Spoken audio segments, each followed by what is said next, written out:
आज खोर्धा जिला जंकिया थाना अंतर्गत छणिगिरी ठारे माँ भगवती फुटबॉल एसोसिएशन आनुकूल्य तृतीय वार्षिक अंतर्जातीय फुटबॉल टूर्नामेंट उद्घाटित हो जाएगी। छणिगिरी आंचलिक एथलेटिक एसोसिएशन आनुकूल्य अनुष्ठित टूर्नामेंटर उद्घाटित मैच रे मुख्य अतिथि भाव खोर्धार पूर्वतन विधायक तथा समाजसेवी डॉक्टर दिलीप कुमार चंद जोगदेइथिबा बेले सम्मानित अतिथि भाव छणिगिरी सरपंच सहित अंचल बहु मान्यगण्य व्यक्ति जोगदेइथिले। दुई खेलाड़ी सहित उद्घाटित मैच रे वाईडीसी फुटबॉल क्लब मणिपुर सहित रुद्राक्ष फुटबॉल क्लब राजघाट कलकत्ता मध्य अनुष्ठित होता।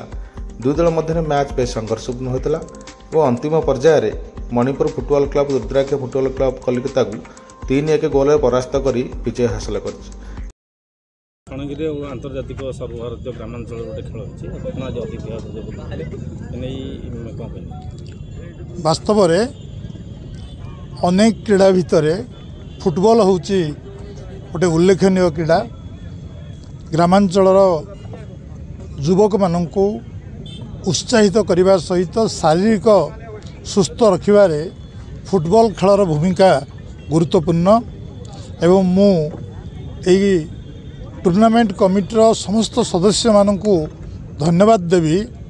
आंतर्जातिक स्तर खेलाड़ी बंधु मानू निमंत्रण करी एठी आंतर्जातिक स्तरीय फुटबॉल प्रतियोगिता आरंभ करि पारिछंती।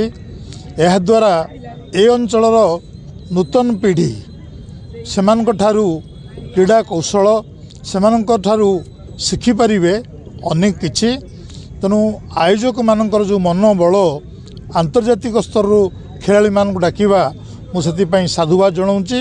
मु आशा करुच्ची यही फुटबॉल टूर्नामेंट केवल यही वर्ष नुह आगामी दिन मानकरे चालू रहिबो, जहाँ ए अंचलर युवक मानकू और नूतन पीढ़ीर पिला मानकू अनेक अनेक आमोद देवा सहित सेमानक भितरे खेल प्रति आंतरिकता सृष्टि करिबो।